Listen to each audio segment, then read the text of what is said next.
And Bam. we are live. Wow, Just episode like that. 141 of the A2 show. Yeah, We hit the 140s. yeah, that was yesterday. Now it's 141. We're here at A2 the show. Special guest from Brooklyn, New York, Rami Kashou. Welcome. Hi, The everybody. A2 show. Yeah. Yeah. Welcome to the show. Thank you so Welcome to much the for show. coming on. Mhm. We had women talk a little bit about fashion, right? But arguably, the hardest gender to shop for is male because it's always the same. You get bored pretty quick. You're like, how can I change it up? You know what? I'll just throw on a different color pair of jeans. This is my tactics. I'm not gonna lie. This Yeah. is what I do. You just put on different Right. color jeans. Yeah, but otherwise it's always either the same shirt. The only time I dress up is either when I'm going to a fancy restaurant or when I have to go to work, which is, being what I do. I gotta dress, so not bad. But yeah, that's what we're talking about today. This guy's amazing. He went from living in Palestine, Ramallah, going all the way to Los Angeles. Yep. Worked in a boutique store. And now he's a fashion icon. Would you prefer me if I called you icon? Yeah. I know what you're looking for. I know what you're looking for. No, but yeah, no, dude. Honestly, looking at your stuff, like I gotta say, I'm very intrigued, especially the mask. Yeah, you made that mask. That's on you, right? This is my persimmon kufiyya mask, Mm-hmm. Yeah. but I have the traditional one. I have the traditional ones also, but this one is just to play on colors, just playing with different colors. Wow. It's amazing. It And looks wait- really good. It looks really, really good. I like it. That's cool. Thank Yeah. you. Yeah. And how do you make it? Like, how did you make that mask? Mhm. Well, it started off with my best friend that I've met in Palestine when we were 10 years old. So during quarantine, we decided to quarantine together because New York can be very isolating in the earlier stages of Oh, COVID yes. before it became what we realized what it is. And, we bought masks, and the whole mask experience was a very strange, uncomfortable, Mhm. suffocating experience. And so we wore different brands during the first 2 months.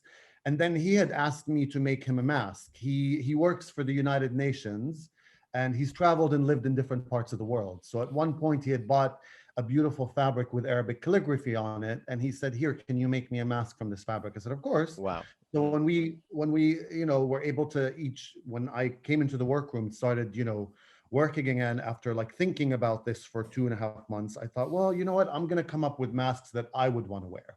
Mhm. So I see. I started with his mask, and I constructed a fit and a pattern and built in a pouch for it and adjustable elastic ears. And now I have this, my favorite new word, lanyard, which is the mask hanger. Like that's what you just wear around your neck if you want to eat. So you don't have to Oh, wow. touch You it hang it. or put You it don't have- anywhere. You just touch this, Mhm. and And so it's casual. It's for It's great. really nice. That's Yeah, I pretty like good. it. Yeah. Mhm. That's well, pretty it's about where fashion becomes an essential part of function, not just aesthetics. Yeah, I see. And that was a nice experiment to do something like that, especially during a time where Mhm. it's mandatory. It's not It's true. I mean, it's even if it wasn't mandatory Yeah. for everyone's health. Obviously, this show we do encourage wearing masks whenever you go out, maintain social distancing, all that stuff. You already know what it is. Yeah, no, it's But great. it encourages people more, I think. I think the Yeah. problem with masks a lot of the time is that it just feels so weird being on your face, and it's just like it looks surgical, and it feels like everyone's like, I don't know, like sick. But it's not. Yeah. It's not that everyone's sick. It's just that everyone just wants to protect themselves, right? Yeah, And that's it. And it shouldn't be that threatening and scary. It should be like a piece of clothing you can wear. Yeah, And I mean, I think it's the most important item you could ever buy because it's about life. It's about saving a life. I know that some people have an ulterior, like an alternative point of view about it, but Mhm.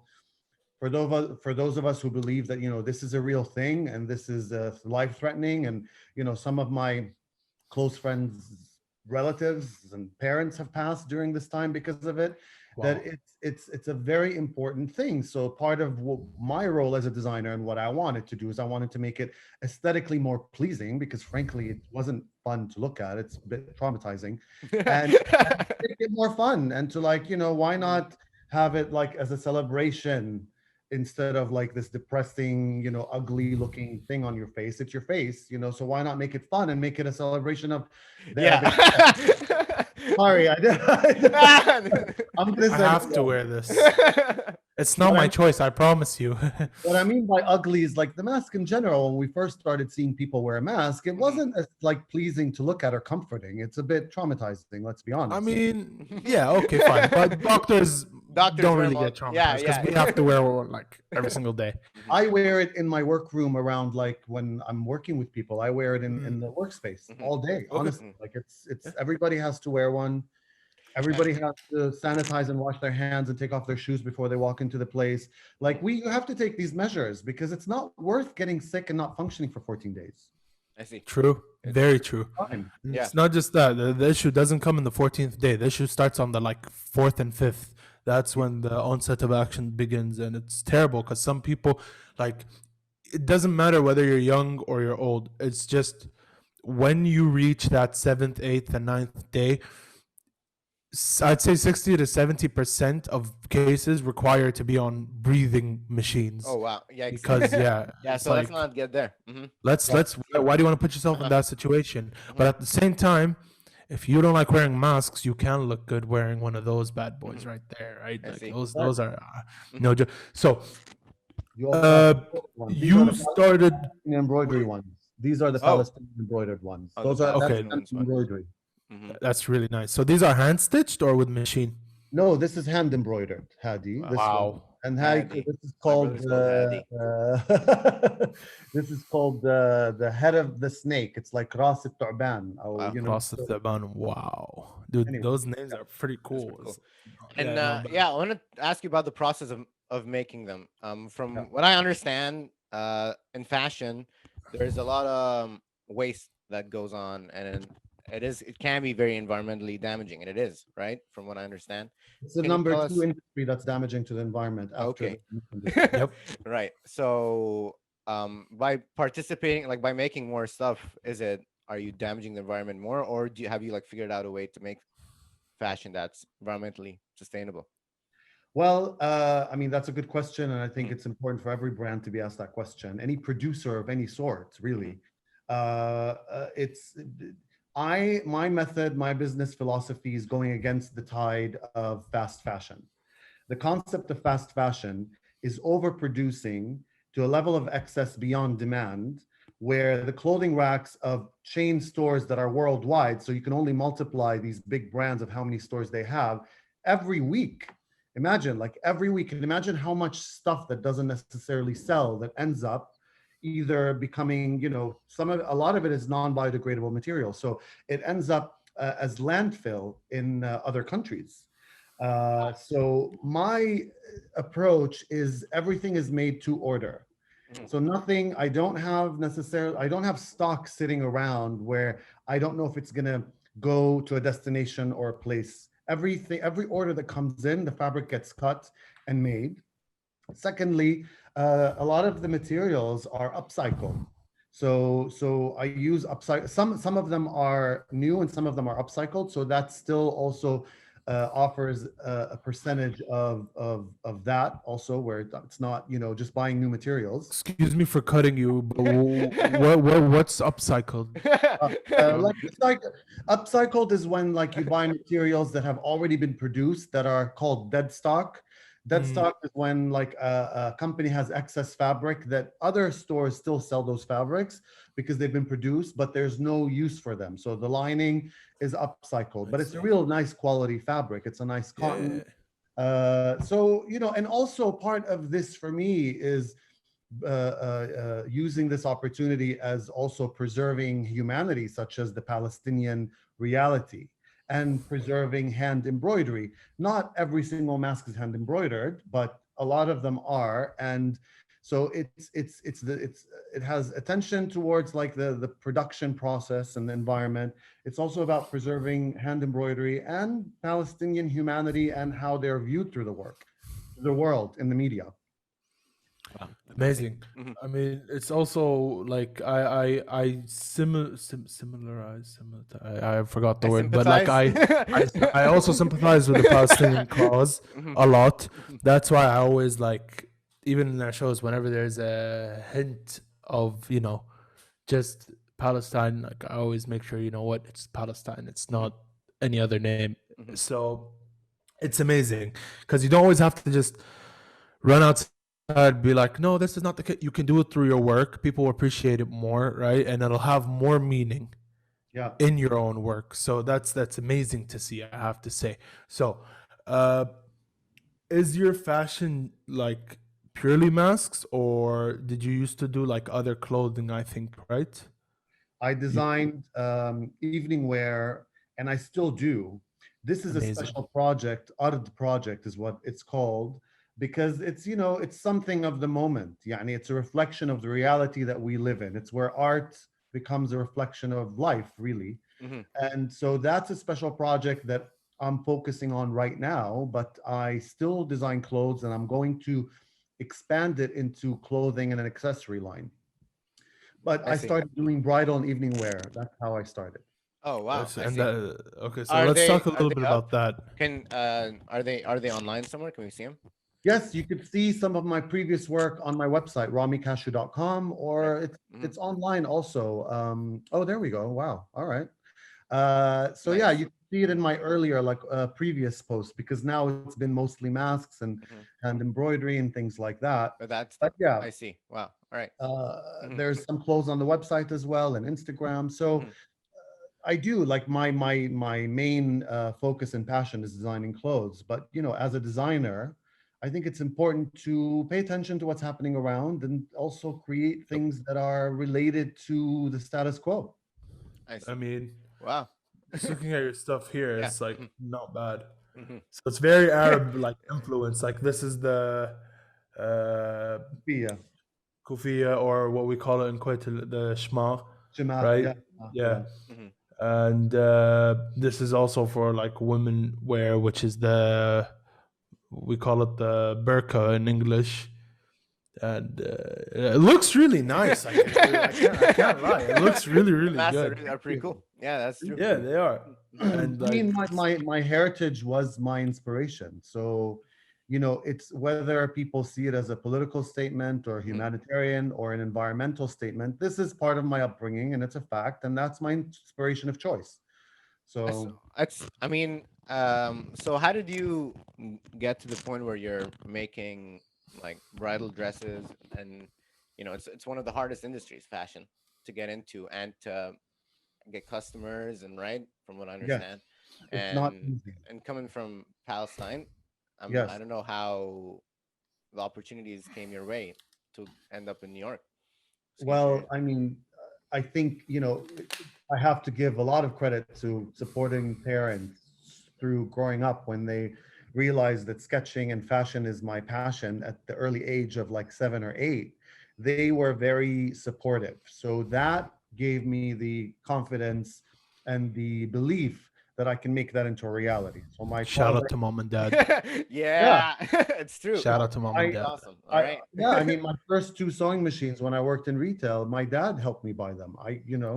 Industrial sewing machines, and I started working and experimenting on the weekends. And I did retail for a course of 6 years, and then the last retail store that I worked at, I became the buyer, and then eventually I discussed things with the owner, and we made an agreement for me to start selling my pieces there, and they started doing well. And from there, I started working with stylists. So celebrities started to wear my clothes here and there, and it just kind of built from there. And one day I decided to, take the risk of leaving a regular job and commit to, you know, my own designs in the beginning, where a lot of the clothes were on consignment, in different stores, and I was just, whenever a piece sold, that's when I got paid. So Wow. that was like I earning my dues. I guess that was the stage when things were all Yeah, beginning to happen. I see. All amazing. right, that's cool. And I can see here you've worked with a lot of celebrities on their red carpet. Like you What are you worked with talking like about, Ali? has on his website, it says Rami Kashou has dressed some of the most recognizable women in the world. Mhm. Yeah.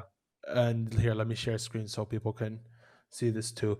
So these are a lot of recognizable, Oh, like, Heidi Klum. Wow. This is yeah, awesome. like Kim Kardashian, Jessica Wow. Alba. That's Like, cool. Mhm. you, like, how did you reach that stage? What I'm interested Is in. It's Queen like, Yeah. Rania in wow, there? Because she should like, be in there. who? Is Queen Rania there? Oh no. Oh, Queen R, Queen of J, Yes, because QOJ. Is he there? that was like one of the Amazing. highlight of dressing celebrities. No, she Mhm. has. Yeah, well, I mean that's. But anyway, that's That's so cool. Wow. how All did right. that happen? Mhm. So they, How, like, yeah, did you went they from reach out to suing you? in a shop and you just got paid, Uh-huh. like you just got paid whatever people bought, to Mhm. dressing these women on red carpets and dressing the queen of a country. Yeah.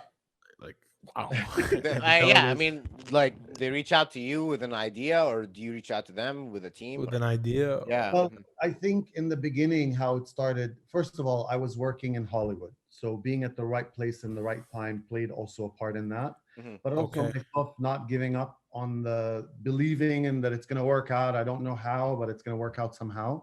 So that Mm, determination also played a part in it. And then working at the clothing store that was on, it still is Melrose Street is a very popular Yeah. shopping street Mhm. in Hollywood or Los yep. Angeles.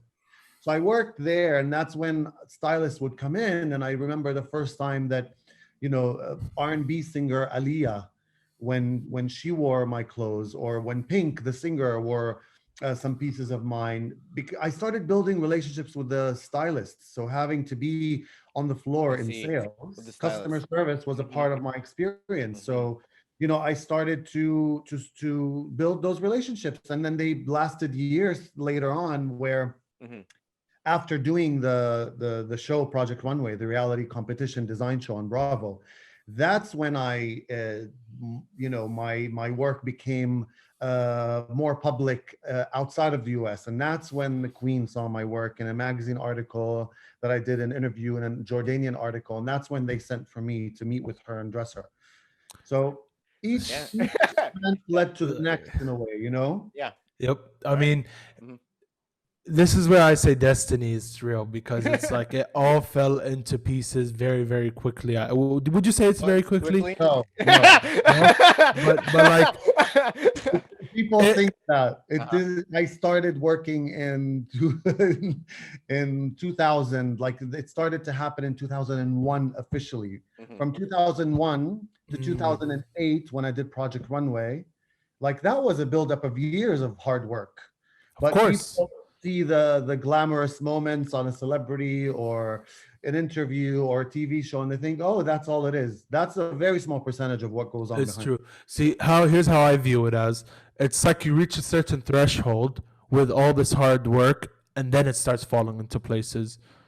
That's how I see it. As you reach into this, like you work hard and super hard, you start doing all these different stuff, right? Yeah. Yeah. You reach this threshold where your work is recognizable, everyone is in love with what you do, Mhm. and it all falls into pieces. Would you describe it like that?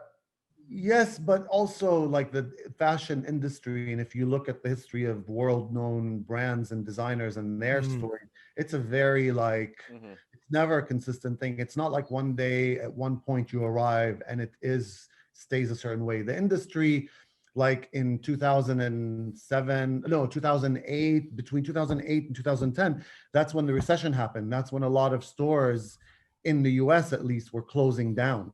mhm. So that's when the whole industry took on a different shift, and Oh that's when wow. the online angle started to dominate the industry. And Mhm. that was the introduction of fast fashion, and how big companies started overproducing and sort of taking over, avenues. They were opening like Starbucks here every other block.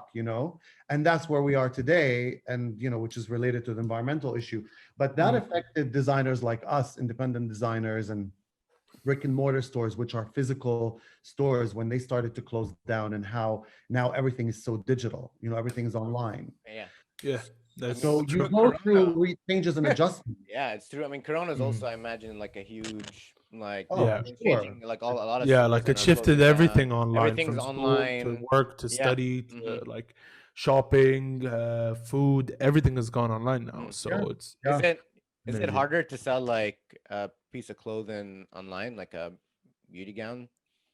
Is it? I don't think this is I necessarily the time for evening gowns. So Oh, I realize and I accept that. I'm not pushing Mhm. to sell gowns, and Mhm.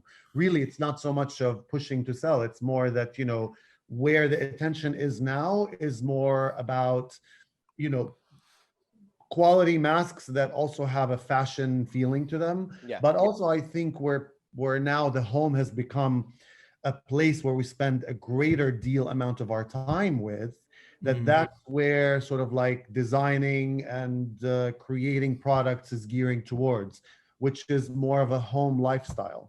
So clothes need to be a little bit more comfortable, and they still can be fashionable, and they still can have a certain aesthetic. But eventually, when crowding and public meetings in larger numbers will start to happen, I'm sure gowns will have their time, but it's not necessarily their time now, really. Yeah, I guess Yeah. so. I mean, like that's well said. So, I mean, yeah. are you I just, thinking of doing any like men fashion? Yes, I am. I would like yeah. that. This So, this was I my would go ahead. You would what? I would love to model for your brand. Just All saying. right. I I'm need tall enough. I'm losing weight. I'm cutting down. Right. If you need me to be anorexic, I'll do it. no, No. don't promote that. I mean, I'm just saying. Don't promote anorexia or having. We obviously we don't promote any of that Oh stuff. I'm no, No, just you trying to be as can't do edgy as I without can, but anorexia. because That's he's okay. failing. So, I mean, true. That's very true. But yeah, no, I'm very tall, so I'm good for modeling. Just saying. Good. Well, nowadays, I don't think like the whole model, what is considered a model is no longer in that mold. That mold has been broken. So now, a Oh lot yeah. more relatable. You don't have to be a certain height, and you don't have to be, of a certain outlandish type of appearance in order to be a model. Now models can be, you know, it could be somebody like you and me, really. I don't Wow, think it's no longer. I mean, at least that's amazing. there's room for more Um, diversity in Well, Yeah. what's wrong with you and me? I mean, you and me are like Yeah, we're actually pretty great. good looking guys. I'm not gonna lie. I'll tell you, Yeah. No, let's but face it. I I in the mean, world, thank you. I agree with you. thank you. But in the world of like the strict rules of high fashion supermodels and all of that, those Is it? numbers and proportions are outlandish. I mean, I Mhm. wouldn't fit those, and I mean, it's just from knowing how it is. Yeah. But Yeah. it's See, appealing, it's good. I'm okay with them breaking that whole stereotype. What I'm not okay with them is promoting obesity. That's where I put my lines and full stops, because it's like end of the day, being obese is not good for your health. This is coming from a fat guy, so Yeah. no, don't start Don't. saying bullshit like this is coming from me. Like being obese is not healthy. But it Let's be depends honest. of what your definition of obesity is. Mhm. Some people, BMI. True. No, but there's health, dude. Being can be healthy at a lot of different. I mean, like you not can like be a healthy and huge not be a weight. size 2 or Yeah, 4, yeah, yeah, Yeah. no, perfectly but healthy Mm, lifestyle, mhm. and not be of a certain size. Yani health is not a you guys are about to make me name names. I swear to God, and I'm No, not officially no. just saying. Just saying. I am so ready to name names right now. Like we can go, boys. We can go. Yeah, Like, I can. no, Yeah, it's good. No, I get. Is it changing actually in like the top tier, like the runway models? Are they like? Because I know they're more strict than like other modeling places. Is it yeah. still like, or is it getting more diverse? I think sort of like figure positivity has become part of like the fashion runways where, not all models are the same size or size 4. You have girls of a different size. Hmm. And it doesn't mean that, they're just different women with different body types. Hmm. And so are men, so are humans, all in general. I mean, who is to decide that, somebody has to be of a certain size? And I remember when I first started in the industry, whenever you needed to book models, they all were a certain size. So you didn't have a choice, if you were to No. book, people who are in the profession. Hmm. Generally, they were a certain size. And I remember in the beginning, I was picking girls that were considered like too curvy for other mainstream brands, and they were quite thin. Like I thought that this Yeah. was a version of Mhm. curvy when they were like size 2 and 4. So I think it's changing, and I think there's a long way to go still, Mhm. because then there's also race, and diversity in terms of ethnicity, in terms of height, in terms of body, and a lot of things. It's true. It's true. It's true. Wow. Here, let me try a different route to convince you. Okay? What do you Would you have this guy model for you? Check this out. Yeah. Yes, I would. Yeah. Boys, I'm quitting the show. I need to promote in Jordan. So yes. You in Jordan. Honestly, Perfect. dude, send me some pieces. I'll literally wear them. I'll On the set up everything, show. Shut and up. I'll literally just be like, All right.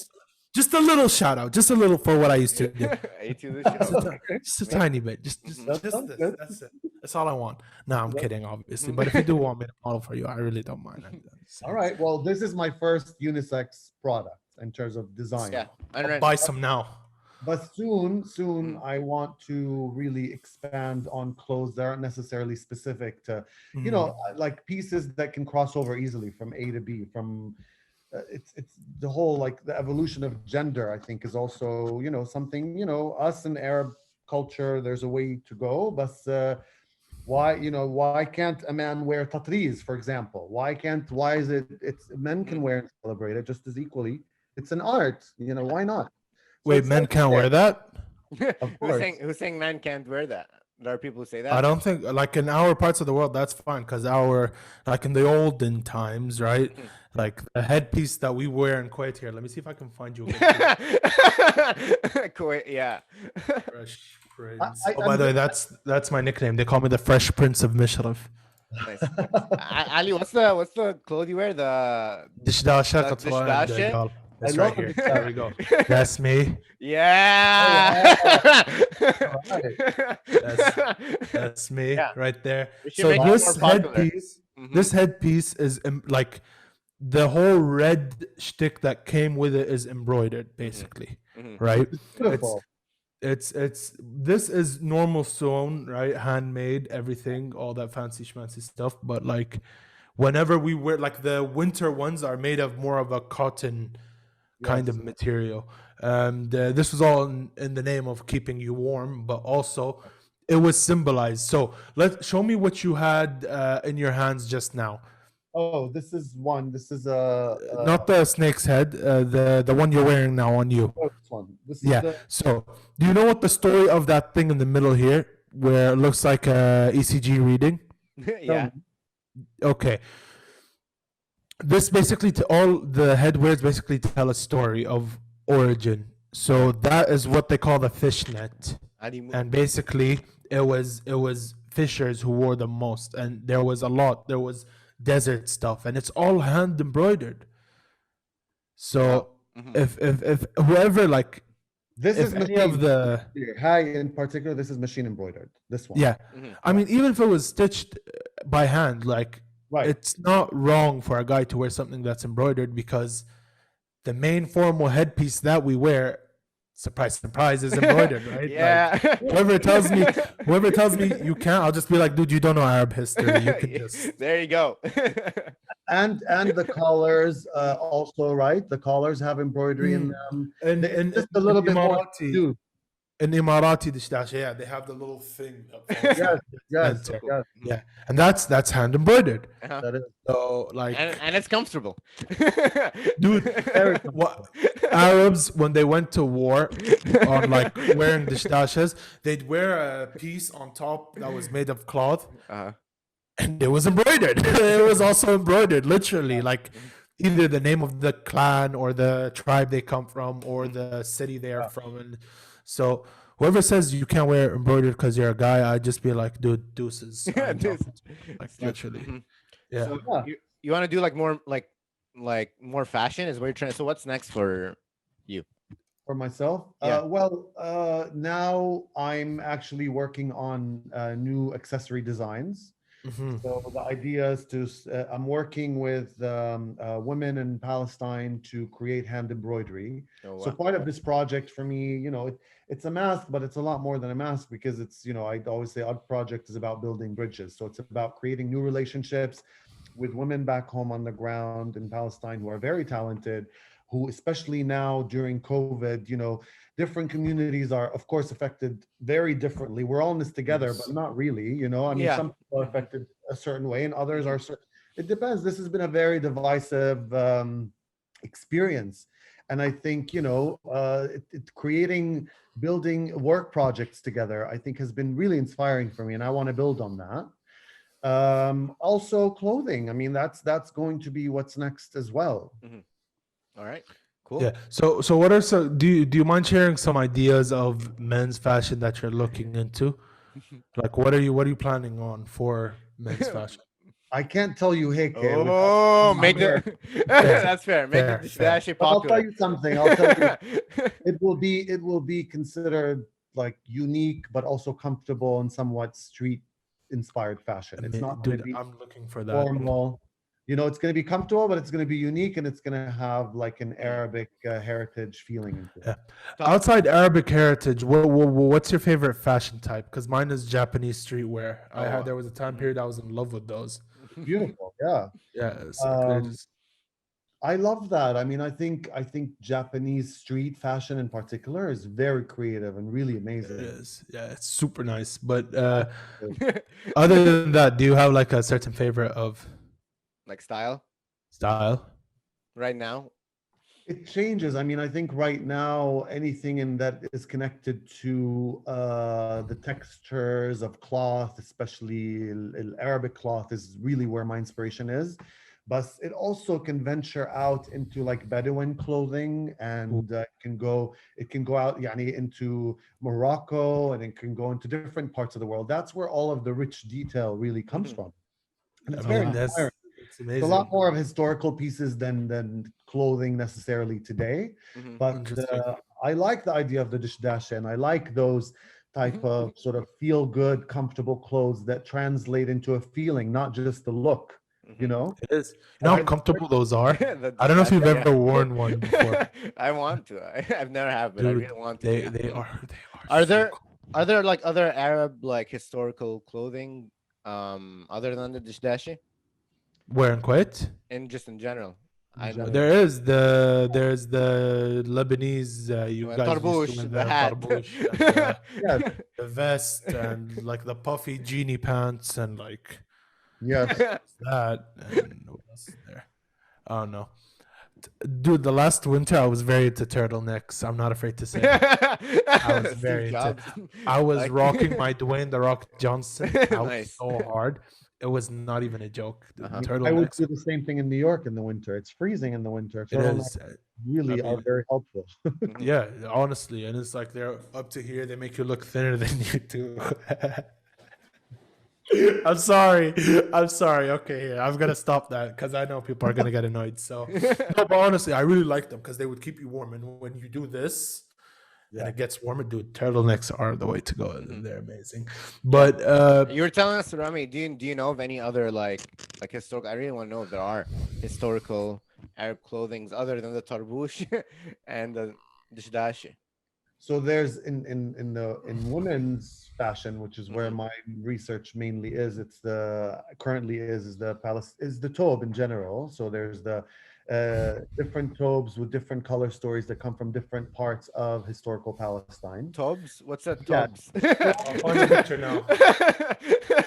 Thobe is the traditional Palestinian dress that was worn. It's a long dress that's geometrically cut and shaped, and those are the hand embroidered dresses that women wore. And on average, each one probably had 5 to 8 twab. And how like the Thobe transitioned during the changing of historical Palestine to where we are today. The Thobe took on different shapes and forms due to its surroundings. There we go. Perfect.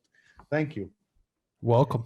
And there's the headpiece, the shatwe. Oh wow. The shatwe is a headpiece that the bride wore while she left her family home and entered the groom's home. That was just a particular outfit that she wore during that journey. And it was a very tall tarboush looking like headpiece that had a lot of coins on it. And it was very detailed and intricate, has a lot of hand embroidery. That's very historical. Wow. In terms of the men, of course, there's the hatta and li'gal, and then What? there's the, Which is the same as the khatra and igal. No. They have a different color. the Palestinian. Yeah, I think it's blue and black, right? Those are your color schemes. It's blue, white, or black, black white. and white. This is all red. There's also the red and white, but the red and white is very common in Jordan, right? It's the The red and white is Jordan, Saudi, and Bahrain. Black Yeah. is Iraq, and blue is also Iraq, but white is Kuwaiti. Oh. We don't in the Palestinian culture, white wasn't necessarily that common. Of course, the most common is to this day is the black and white. So this one right here. Yes, this one, and it's usually those are woven in Hebron by Al-Hibrawi, who's the only kufiya maker in Palestine. And they Amazing. used to be a very busy factory, but then when the international market started to do the same thing for cheaper, then it reduced his productivity, unfortunately. But they're still there and they're still creating. I mean, it's beautiful. Amazing. I have to say, I'm it is. it's so how do we do you like are you selling online international and like internationally? Right. So Mm. I've sold to clothing stores before, but currently I'm selling online, Mhm. and I have shipped worldwide. So I've shipped anywhere from like Qatar to France to Saudi Arabia to Switzerland to Do you ship to Jordan? what's that? Please. What? Jordan? Jordan, not yet. That's not. Oh. I was gonna buy one like right now, dude. Honestly. No joke. I have your website right here, and I was gonna buy it. I have shipped to Palestine though. I've had orders Oh, in Palestine, but yalla, Jordan, you're gonna help promote. So obviously, Yeah. I'll do it. I'll do it as long as I Alright, can cool. get. You know which one I'm interested in here? Since I have you here, I am interested in basically. Where is it? Where I just saw it. Mhm. Oh, here we go. Let me show you. let's see. I am interested in this one, right here. This one. Oh, the red one. The red Yep, one. the red kufi. Yeah. I was literally gonna buy it. But yeah, you don't ship to Amazing. Jordan. Yeah. Check it out Yeah. soon. No, All right, no, cool. I do. I have. So yeah, so why like how is it how do you ship to different countries? Why can you ship to some but not others? No, I ship to all, but I was Oh. just thinking which countries that have ordered the. Oh, have ordered already. Yeah, I see. because I it's see. not like your walk-in clothing brand. You order it and it'll ship to you. I see. Yes. That's how it is. It's Mhm. yeah. Yeah, so I ship anywhere really in the world, and that's Mhm. been a really a great experience because it was it became like a way for people to connect to a part of either their upbringing or an older family member, like the TWAB. Some of the TWAB remind a younger generation of their grandmothers, and they were so happy to be able to wear a day-to-day version of that. So and people have taken the time to write back and send their feedback and how they felt. So it charges like a lot of emotions, which has been a nice way to connect during a time where all of us are living through a virtual That's true. bubble. True. Mhm. Do you think of when you branch out with more clothes, you'd like to do it in a store or do you want to continue online? Do you think? I think the reality where that online is the main stage for retailing, but I would love to open a store eventually where I have my own sort of curated designs there and possibly include other international artists or designers where like through my eyes of what I would like to select. I think that would be an awesome thing, but I'm in phase 1 still of this project, but in the future, I think it would be part of the vision. I see. Yeah. All I right. mean, The here's an issue I have maybe with online international sailing. Maybe that you have a different opinion, but I think like a lot of the times when international shipping happens for clothing, it all comes from like China maybe, and they Yeah. ship it all around the world, and that's what ends up happening. And then the local fashion artists and fashion stores and local clothes boutiques, they can't like fight against like H&M online or Right. Mazara Right. online, right? So that's why I'm a huge believer in local, but at the same time, it like being online helps local artists reach different places. yep. So True. I don't know.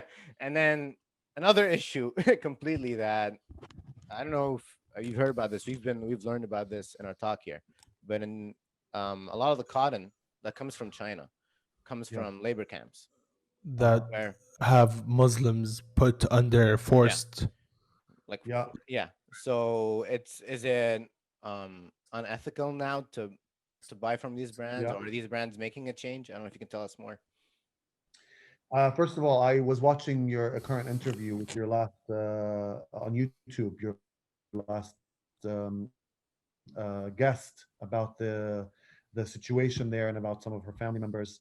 Uh, so that I have personally been following that story. I think we should all follow this story, and we'll probably uncover a lot of unknown information that we might not even know about. That's We definitely did on that Mhm, episode. yeah, There- yeah, yeah, yeah. It's very heartbreaking. The first time I learned about this was through a documentary I was watching on Netflix like a year ago, and I was just shocked to see how there were people, tourists could just go into their homes and take pictures while they're living, and now it's advanced. But yeah, I think that it's important to know where a product is being made that you're investing in, because if you're investing in it, then you are supporting their productivity and the system continues. I think we do have to know which brands are producing and relying on that type of slave labor. Mm. I don't even know if it's slave labor. It's worse than that. I mean, what would it be It's called? slave Concentration camps. labor Yeah. is basically like a light way of putting it, Mhm. but Right. it's That's more of why a I like Mhm. retracted. I yeah, thought, well, it's that's more of not a concentration. concentration camp-ish, You want like to the share a world little really bit turned about a it blind for eye to anybody it. who doesn't know? Excuse me. Come again? For anybody who doesn't know, do you want to just explain what we're Oh talking yeah. about?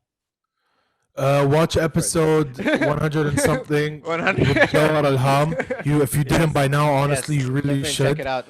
But learn about what's happening to our fellow brothers and sisters of the yes. religion. If you are Muslim or if you're a human, Mhm. Yeah. you know, because Yeah. end of the Basically, day, we're one either from 1 to 2 to 8 million people, Uyghur Muslims in China, Yeah. are being sent into different like concentration camps or labor camps, right, where they are like tortured and abused, and they like you.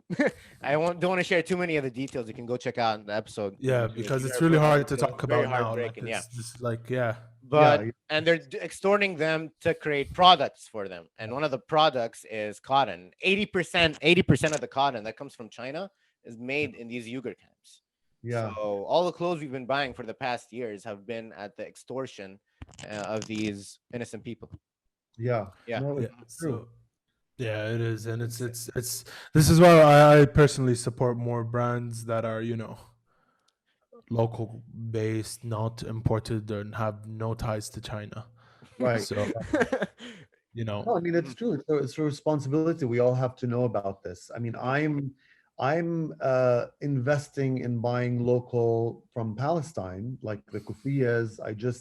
I'm waiting on a shipment, inshallah. Monday it's coming, because part of the whole belief system is why not support local businesses back home. Yeah, that's part of what I'm trying to do under this particular umbrella of a project, because it's inspired by Arabic cloth and Palestinian cloth.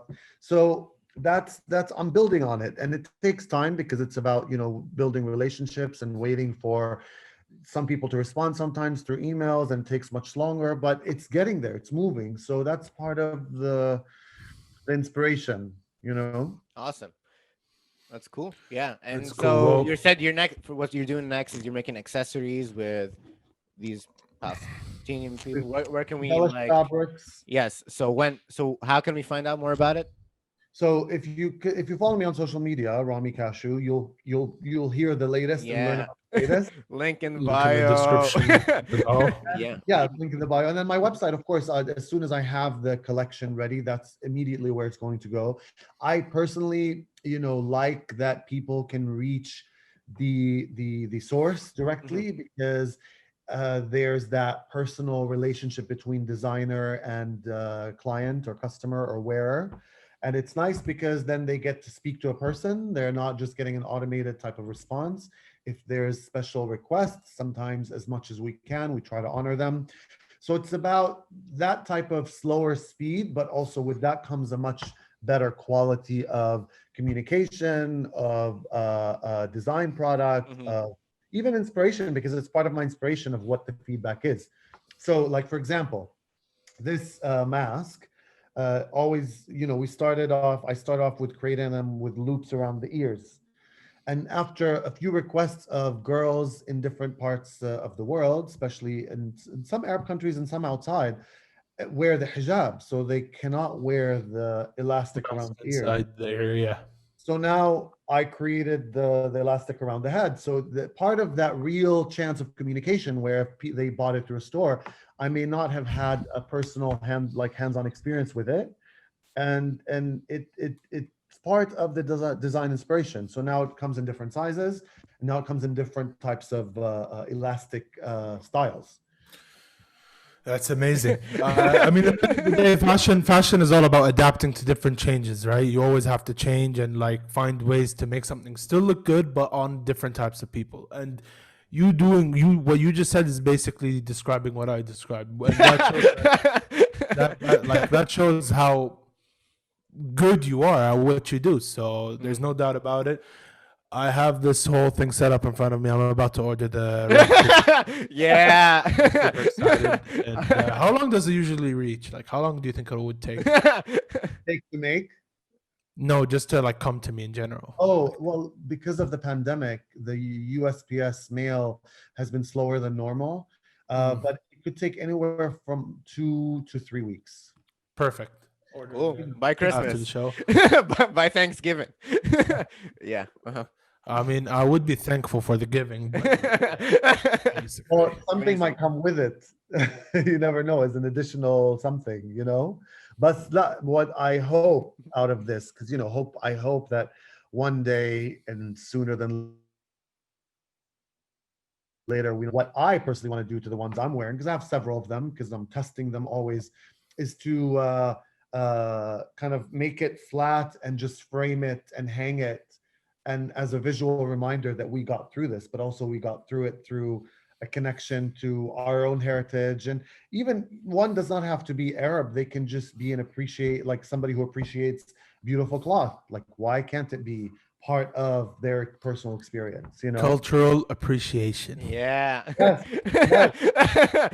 appropriation, appreciation. Yeah.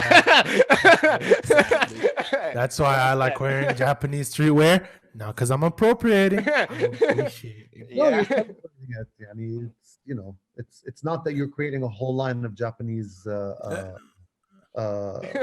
and that would be a whole different story. Yeah, I mean, if I went around wearing that, speaking Japanese, like "Hajime mashita," like no, that's where we can call it. But otherwise, just for I'm fashion still- appreciation.